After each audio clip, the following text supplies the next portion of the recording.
ये कहानी एक ऐसी रहस्यमयी जगह की है जो पिछले 85 सालों से दुनिया की नजरों से छिपी हुई है, जहाँ के खतरनाक मॉन्स्टर्स इस दुनिया पर कब्जा करने के लिए बेताब हैं और वहाँ जाने वाला इंसान कभी पहले जैसा वापस नहीं लौटता। तो कहानी की शुरुआत एक अंधेरी गुफा से होती है, जहाँ ड्रासा नाम की एक लड़की चुपचाप बैठी हुई थी। वो स्नाइपिंग में इतना माहिर और एक्सपीरियंस्ड है कि मीलों दूर बैठे टारगेट को भी एक ही शॉट में डाउन कर सकती हैं। अभी फिलहाल वो पिछले 10 दिनों से अपने टारगेट का इंतजार कर रही हैं। उसी दौरान हमें वहाँ से कई किलोमीटर दूर बने एक एयरपोर्ट को दिखाया जाता है, जहाँ अभी अभी एक फ्लाइट लैंड हुई है। कुछ देर बाद जैसे ही उस प्लेन से एक आदमी निकलता है, तभी ड्रासा उसे एक ही शॉट में खत्म कर देती है। फिर काम खत्म होते ही वो उस बुलेट शेल को अपने पास रख लेती है और वहाँ से निकल जाती है। इसके बाद वो अपनी माँ की कब्र पर पहुँचती है, क्योंकि वो अपने हर मिशन के बाद एक बार वहाँ जरूर जाती है। वहाँ उसके पापा पहले से बैठे हुए थे, जिन्हें देखकर वो धीरे से उनके पास जाती है और बात करने लगती है। उसके पापा अच्छे से जानते हैं कि उनकी बेटी एक प्रोफेशनल स्नाइपर है और अभी अभी कोई मिशन पूरा करके आई है। ड्रासा कुछ पल चुप रहती है और फिर अपनी जेब से वही बुलेट शेल निकालकर उन्हें दे देती है। उसके पापा उसे बाकी कई पुराने शेल के साथ रख देते हैं, जिससे पता चलता है कि ड्रासा पहले भी बहुत सारे मिशन कर चुकी है। फिर हमें पता चलता है कि उसके पापा को कैंसर है और अब उनके पास ज्यादा वक्त नहीं बचा। ड्रासा उन्हें हॉस्पिटल ले जाने की बात करती है, लेकिन अब वो बस शांति से इस दुनिया को अलविदा कहना चाहते हैं। ये बात सुनकर ड्रासा को बहुत दुख होता है और वो उन्हें ऐसा करने से रोकने की कोशिश करती है, पर वो बस इतना कहते हैं कि शायद उनकी बेटी अपने पापा को आखिरी बार देख रही है और ये उनकी आखिरी मुलाकात है। इसके बाद हमें लेवी नाम के एक आदमी को दिखाया जाता है, जो अपने डरावने सपनों की वजह से हमेशा परेशान रहता था। उसे अक्सर नींद में अजीब अजीब चीजें दिखाई देती थीं, इसलिए वो ज्यादातर समय अकेले समुद्र किनारे बैठकर पोएम लिखा करता था। तभी उसके फोन पर एक अननोन मैसेज आता है, जिसमें सिर्फ एक एड्रेस और वहां पहुंचने के लिए कहा गया था। लेवी बिना ज्यादा सोचे तुरंत अपनी गाड़ी लेकर निकल पड़ता है और कुछ देर बाद उस जगह पर पहुंच जाता है। एक घर के अंदर जाने पर उसकी मुलाकात बार्थोलोम्यू नाम की एक औरत से होती है। दोनों की बातचीत से पता चलता है कि लेवी पहले मिलिट्री में एक स्नाइपर रह चुका है, लेकिन अब वो उस जिंदगी को छोड़कर अकेले रहना पसंद करता है। बार्थोलोम्यू कहती है कि उसके लिए एक नया मिशन है और ये काम कोई आम इंसान नहीं कर सकता। फिर वो पूछती है कि क्या उसकी जिंदगी में ऐसा कोई है जो बाद में उसे याद करे, क्योंकि हो सकता है कि इस मिशन से वो कभी वापस न लौटे। ये सुनकर लेवी कुछ पल सोचता है और फिर कहता है कि ऐसा कोई नहीं है। इसके बाद लेवी को बेहोश कर दिया जाता है और जब उसकी आंख खुलती है तो वो खुद को एक एयरक्राफ्ट के अंदर पाता है। उसे अब तक नहीं बताया गया था कि ये कौन सा मिशन है और उसे कहाँ ले जाया जा रहा है। कुछ देर बाद एक लड़की आकर उसकी वॉच, स्मार्टफोन और आईडी सब कुछ ले लेती है और कहती है कि उसकी लोकेशन आने वाली है, पर उससे पहले उसे प्लेन से कूदना होगा। मेन लोकेशन तक पहुंचने के लिए उसे करीब 20 किलोमीटर पहाड़ी इलाके में पैदल चलना पड़ेगा। इतना कहने के बाद वो उसे पैराशूट देती है। लेवी बिना सवाल किए पैराशूट लेकर प्लेन से छलांग लगा देता है। नीचे उतरने के बाद वो अकेले उस खतरनाक रास्ते पर चलना शुरू कर देता है और लगातार 2 दिनों तक पहाड़ी और बर्फीले इलाकों से चलते रहने के बाद आखिर वो उस लोकेशन तक पहुंच जाता है। वहाँ उसकी मुलाकात डेरिसू नाम के एक आदमी से होता है, जो उसे एक ऊंचे टावर तक लेकर जाता है। डेरिसू उसे बताता है कि अगले 1 साल तक अब यही उसकी पोस्ट होगी। उसका समय खत्म हो चुका है, इसलिए उसकी जगह अब लेवी को दी जा रही है। वो उसे खाने पीने की सारी चीजें दिखाता है और कहता है कि पूरे साल का इंतजाम पहले से किया जा चुका है। हालांकि लेवी को अभी तक समझ नहीं आ रहा था कि आखिर उसे यहाँ करना क्या है। तब डेरिसू उसे हर एक चीज समझाने लगता है और एक बहुत ही गहरी खाई दिखाते हुए कहता है कि इस जगह को गॉर्ज कहा जाता है। उसका काम बस इस खाई पर नजर बनाए रखना है और महीने में सिर्फ एक बार ही अथॉरिटी वालों से संपर्क करने की परमिशन है। इस टावर को वेस्ट टावर कहा जाता है और दूसरी तरफ एक ईस्ट टावर भी मौजूद है, लेकिन वहाँ तैनात ऑफिसर से किसी भी तरह की बात करना मना है। डेरिसू आगे बताता है कि अगले 1 साल तक लेवी किसी बाहरी इंसान से भी संपर्क नहीं कर पाएगा। टावर में लगी ऑटोमेटिक मशीन गन को हर रोज चेक और रीलोड करना मैंडेटरी है। नीचे पूरी खाई के आसपास कई माइंस बिछाई गई हैं। अगर उनमें कहीं भी धमाका हो तो तुरंत अलर्ट होना पड़ेगा। पर लेवी पूरी तरह समझ नहीं पा रहा था कि असली खतरा आखिर है क्या। वो पूछता है कि क्या उसका काम लोगों को इस खाई के पास आने से रोकना है, तो डेरिसू कहता है कि नहीं, असली काम उन चीजों को नीचे से ऊपर आने से रोकना है जो इस खाई के अंदर छुपे हुए हैं। और फिर नीचे से ऐसी डरावनी आवाज सुनाई देती है जिसे सुनकर लेवी शॉक्ड हो जाता है। वो आवाज किसी इंसान की नहीं बल्कि किसी भयानक मॉन्स्टर जैसी लग रही थी। साल 1940 में बटालियन की एक बड़ी टीम इस खाई के अंदर भेजी गई थी, पर उनमें से कोई भी कभी वापस नहीं लौटा। फिर वो एक खास अलार्म के बारे में भी बताता है जिसे स्ट्रे डॉग अलार्म कहा जाता है। अगर कभी वो अलार्म बजने लगे तो बिना कुछ सोचे वहाँ से भाग जाना होगा, क्योंकि उस हालत में बचना लगभग नामुमकिन है। इतना कहने के बाद डेरिसू टावर से बाहर निकल जाता है और एक जगह जाकर सिग्नल छोड़ देता है। कुछ देर में एक हेलीकॉप्टर वहाँ पहुँचता है और डेरिसू को सेफ्टी रोप के सहारे ऊपर ले लिया जाता है। डेरिसू खुश हो रहा था कि पूरे 1 साल बाद आखिर वो वापस जाने वाला है, लेकिन अंदर मौजूद एक अफसर अचानक उसे शूट कर देता है और फिर रोप काटकर उसे नीचे फेंक देता है। ये देखकर साफ हो जाता है कि यहाँ काम करने वाले किसी को भी जिंदा बाहर नहीं जाने दिया जाता। उधर लेवी को ये सब नहीं पता होता और वो वही सब करना शुरू करता है जो उसे बताया गया था। वो रोज ऑटोमेटिक गन चेक करता है, उसे रीलोड करता है और पूरे इलाके पर निगरानी रखने लगता है। धीरे धीरे पूरा 1 महीना गुजर जाने के बाद वो अथॉरिटी वालों से संपर्क करता है और सिर्फ इतना मैसेज भेजता है कि अब तक कोई भी प्रॉब्लम का सामना नहीं हुआ है। अब एक अकेला रहने वाला इंसान धीरे धीरे बोर होने लगता है और लेवी भी कुछ ऐसा ही फील करने लगा था। तभी उसकी नजर दीवारों पर लिखे कुछ पुराने मैसेज पर पड़ती है। ये उन ऑफिसर्स के लिखे हुए नोट्स थे जो उससे पहले यहाँ तैनात रह चुके थे। ये सब पढ़ने के बाद लेवी बाहर निकलता है और दूर बने ईस्ट टावर की तरफ स्कोप से देखने लगता है। तभी उसे वहाँ एक लड़की दिखाई देती है जो कुछ काम कर रही थी। वो कोई और नहीं बल्कि ड्रासा थी, जिसे ईस्ट टावर के लिए तैनात किया गया था। लेवी कुछ पल तक बस उसे देखता रह जाता है और उसे कुछ अलग ही महसूस होता है, लेकिन उससे बात करने की कोशिश नहीं करता क्योंकि उसे साफ मना किया गया था। इसी तरह धीरे धीरे और 1 महीना गुजर जाता है। अब तक ड्रासा भी लेवी को पहचानने लगी थी और समझ चुकी थी कि सामने वाले टावर में कोई लड़का रहता है। फिर एक दिन उसका बर्थडे आता है और शायद अकेलेपन से तंग आकर वो आखिर लेवी से बात करने का फैसला कर लेती है। वो एक कागज पर कुछ लिखती है और उसे दिखाकर लेवी से उसका नाम पूछती है। ये देखकर लेवी एक बोर्ड लेता है और उसे लिखकर समझाता है कि उन्हें आपस में बात नहीं करनी चाहिए, पर ड्रासा बात नहीं मानती और पहले अपना नाम लिख देती है। कुछ पल तक लेवी उसे देखता रहता है और आखिर वो भी अपना नाम बता देता है। बस यहीं से दोनों की बातचीत शुरू हो जाती है। वो काफी देर तक इसी तरह बातें करते हैं और इस खतरनाक जगह पर उन्हें पहली बार किसी अपने का एहसास होने लगता है। अब वो सिर्फ 2 अनजान लोग नहीं रहे थे, बल्कि अकेलेपन में एक दूसरे का सहारा बन चुके थे। उस दौरान लेवी को अंदाजा हो जाता है कि ड्रासा भी उसकी तरह एक स्नाइपर है, क्योंकि वो मजाक करते हुए उसके पास रखी हुई एक बोतल को उड़ा देती है। लेवी समझ जाता है कि ड्रासा उसे चैलेंज कर रही है, इसलिए वो भी अपना गन उठाता है और एक बियर बोतल पर निशाना लगाकर जवाब देता है। कुछ देर ऐसे ही मजाक चलने के बाद अचानक ड्रासा उसे नीचे देखने के लिए कहती है। लेवी तुरंत स्कोप से देखता है तो वहाँ कुछ क्रीचर्स ऊपर चढ़ते हुए दिखाई देते हैं, जो बिल्कुल हॉलो मैन जैसे दिखाई दे रहे थे। वो डर जाता है और बिना देर किए फायरिंग शुरू कर देता है, पर हॉलो मैन्स की तादाद बहुत ज्यादा थी, जिससे सिचुएशन बिगड़ने लगती है। ये देखकर ड्रासा भी अपनी मशीन गन से फायरिंग करने लगती है और दोनों मिलकर उन्हें मार गिराने लगते हैं। तभी उनमें से एक हॉलो मैन सीधे ड्रासा के टावर तक पहुंच जाता है। उसका शरीर आधा पेड़ और आधा इंसान जैसा था। ड्रासा उसे रोकने के लिए लगातार गोलियां चलाती है और उसे नीचे गिरा देती है, पर उसकी तरफ और भी हॉलो मैन्स चढ़ रहे थे। इसी बीच एक माइन ब्लास्ट हो जाती है, जिससे ड्रासा की चेस्ट पर चोट लग जाती है। ये देखकर लेवी अपनी मशीन गन चालू करता है और ड्रासा की तरफ बढ़ रहे सारे हॉलो मैन्स को मार गिराने लगता है। पूरी रात गोलियों की बारिश होती है और सुबह हो जाती है। इसी तरह पहली बार दोनों एक दूसरे की मदद करते हैं। इसके बाद लेवी नीचे जाता है ताकि कंडीशन चेक करके वहाँ नए माइंस लगा सके। तभी अचानक खाई के अंदर से एक छोटा सा रॉकेट उड़ते हुए बाहर निकलता है और बहुत तेजी से चला जाता है। दोनों उसे देखते रहते हैं, पर उन्हें समझ नहीं आता कि आखिर वो चीज क्या थी। इसके बाद वक्त आगे बढ़ता है और दोनों को इस जगह पर रहते हुए कई महीने गुजर जाते हैं। अब दिसंबर का महीना शुरू हो चुका था और ठंड पहले से ज्यादा बढ़ गई थी। दूर रहते हुए भी दोनों एक साथ इशारों में बहुत कुछ करते हैं, चेस खेलते हैं और क्रिसमस के दिन को भी एंजॉय करते हैं। इसी के चलते एक दिन लेवी फैसला करता है कि अब वो करीब जाकर ड्रासा से मिलेगा, और ड्रासा भी यही चाहती थी।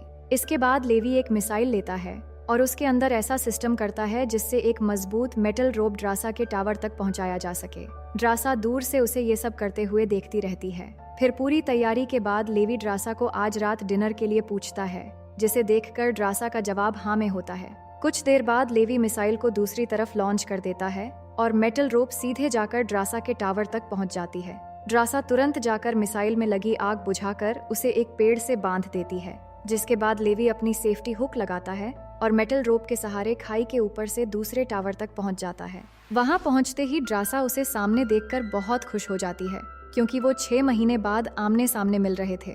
लेकिन जैसे ही वो उसके करीब आता है, ड्रासा हंसते हुए उसे पहले नहाने के लिए भेज देती है और उसके लिए अच्छे और फ्रेश कपड़े भी रख देती है। इसके बाद दोनों आराम से बैठकर बातें करने लगते हैं और उनके चेहरे पर एक अलग ही खुशी नजर आ रही थी। ड्रासा पूछती है कि उसने सबसे ज्यादा डिस्टेंस से कौन सा स्नाइपर शॉट मारा था। लेवी बताता है कि उसने करीब 3 किलोमीटर दूर बैठे एक एनिमी को शूट किया था और पहले वो मरीन में काम करता था। इसी तरह दोनों अपने बारे में बहुत सारी बातें करते हैं और धीरे धीरे माहौल बहुत प्यारी हो जाती है। ड्रासा म्यूजिक चलाती है और लेवी को डांस के लिए हाथ बढ़ाती है।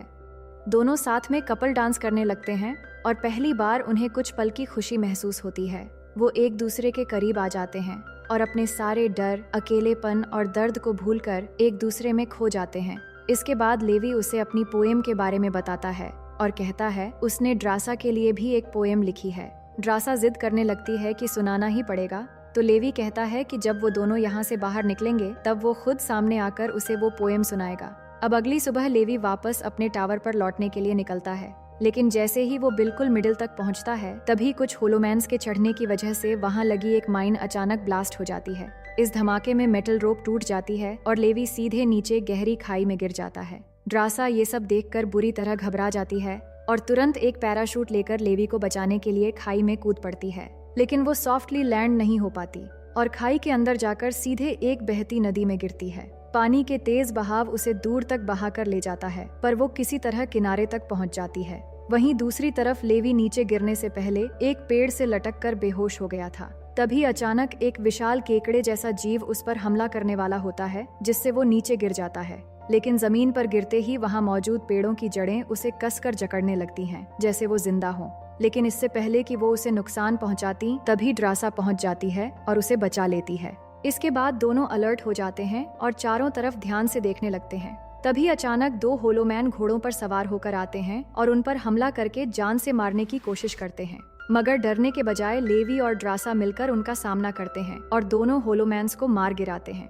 इसके बाद लेवी उस मरे हुए होलोमैन के पास जाता है और उसके शरीर को ध्यान से देखकर वो चौंक जाता है, क्योंकि उसने मिलिट्री की यूनिफॉर्म पहन रखी थी। ये देखकर उसे डेरिसू की बात याद आती है, जिसने बताया था कि कई साल पहले बटालियन की एक बड़ी टीम यहाँ भेजी गई थी जो कभी वापस नहीं लौटी थी। अब लेवी के दिमाग में सिर्फ एक ही सवाल घूम रहा था कि इतने सालों बाद भी ये सैनिक जिंदा कैसे हैं। इसके बाद दोनों आगे बढ़ते हैं और कुछ दूर जाने के बाद एक ऐसी जगह पहुंचते हैं जिसे देखकर उनके होश उड़ जाते हैं। वहाँ कई इंसानी डेड बॉडीज के अंदर से पेड़ और जड़ें बाहर निकल रही थीं, जैसे किसी भयानक वायरस ने उनके शरीर को पूरी तरह बदल दिया हो। पूरा इलाका किसी डरावने सपने जैसा लग रहा था। लेकिन तभी कुछ और होलोमैन्स की आवाज सुनकर वो दोनों जल्दी से पास बने एक पुराने चर्च के अंदर छुप जाते हैं। यहाँ पर दोनों कुछ देर के लिए सुरक्षित महसूस कर रहे थे, लेकिन अंदर का नजारा और भी भयानक था।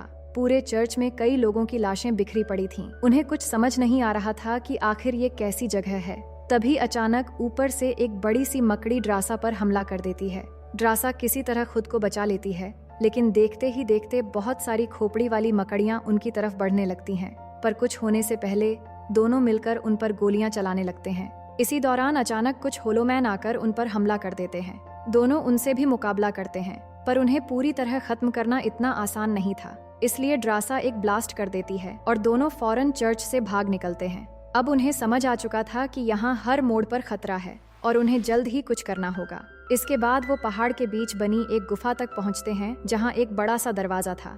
वो फौरन अंदर जाकर जल्दी से दरवाजा बंद कर देते हैं और उस जगह को ध्यान से देखने लगते हैं। वहाँ ज्यादातर चीजें उनकी समझ से बाहर थीं, पर इतना समझ आ रहा था कि ये कोई मामूली गुफा नहीं, बल्कि कोई पुरानी सीक्रेट लैब है। फिर उन्हें एक बैकअप जनरेटर मिलता है, जिसे लेवी चालू कर देता है। बिजली आते ही वहाँ की कुछ मशीनें काम करने लगती हैं। उसी दौरान लेवी को एक पुराना डीवीडी प्लेयर भी दिखाई देता है, जिसे चालू करते ही स्क्रीन पर एक लड़की सामने आती है।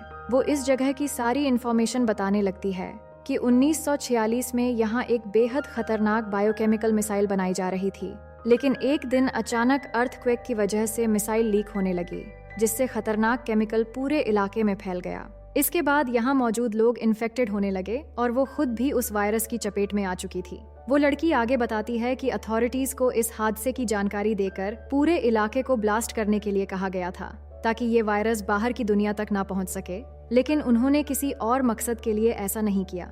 ये सब सुनने के बाद अब लेवी और ड्रासा को समझ आने लगता है कि आखिर गॉर्ज के अंदर इतने सालों से क्या छुपा हुआ था। इसके बाद उन्हें वहाँ एक बहुत ही एडवांस कंप्यूटर दिखाई देता है। ये चीज बहुत हैरान करने वाली थी, क्योंकि इस जगह पर इतनी नई टेक्नोलॉजी का होना बहुत ही सस्पिशियस था। वो कंप्यूटर ऑन करते हैं तो उन्हें डार्कलेक नाम की कंपनी के बारे में पता चलता है, जो इन्फेक्टेड लोगों के सैंपल कलेक्ट करके सुपर सोल्जर बनाने का काम कर रही थी।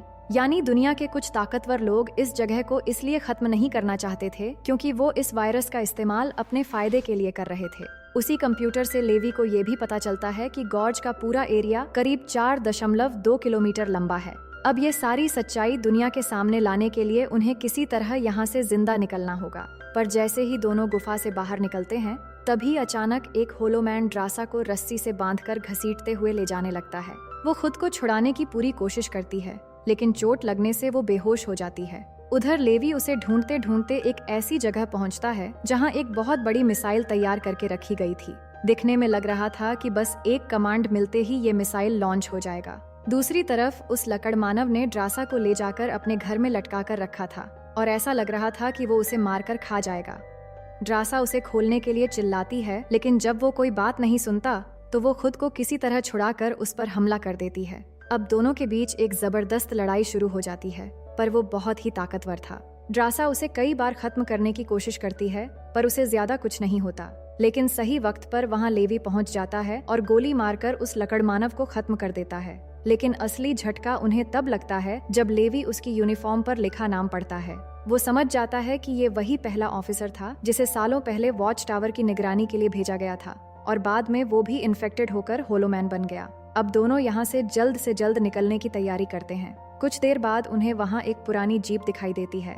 वो फौरन उसकी बैटरी बदलते हैं और जल्द से जल्द चट्टान के पास पहुंचकर जीप को एक मेटल रोप से बांध देते हैं। लेकिन जैसे ही जीप ऊपर चढ़ने लगती है, अचानक कई सारे होलोमैन्स वहाँ पहुँच जाते हैं और उन पर हमला कर देते हैं। अब दोनों सबसे खतरनाक कंडीशन में थे, क्योंकि सिर्फ एक रोप के सहारे वो चढ़ रहे थे और ऊपर से होलोमैन भी उन पर जानलेवा हमला कर रहे थे। फिर भी दोनों पूरी ताकत लगाकर उनसे लड़ते हैं और कई होलोमैन्स को मार गिराते हैं। उनकी तादाद बढ़ती जा रही थी।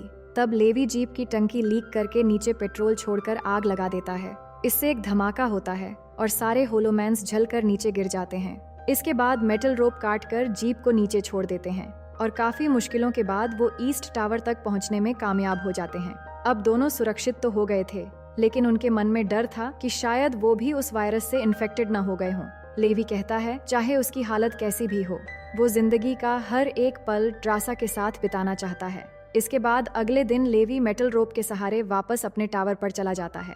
वहाँ पहुँचते ही बार्थोलोम्यू उससे कांटेक्ट करके पूछती है कि क्या वो गॉर्ड्स के अंदर गया था। लेवी तुरंत इनकार कर देता है। तब बार्थोलोम्यू कहती है, किसी ने वहाँ मौजूद कंप्यूटर सिस्टम एक्टिव कर दिया है और अब उस इंसान को खत्म करना जरूरी है।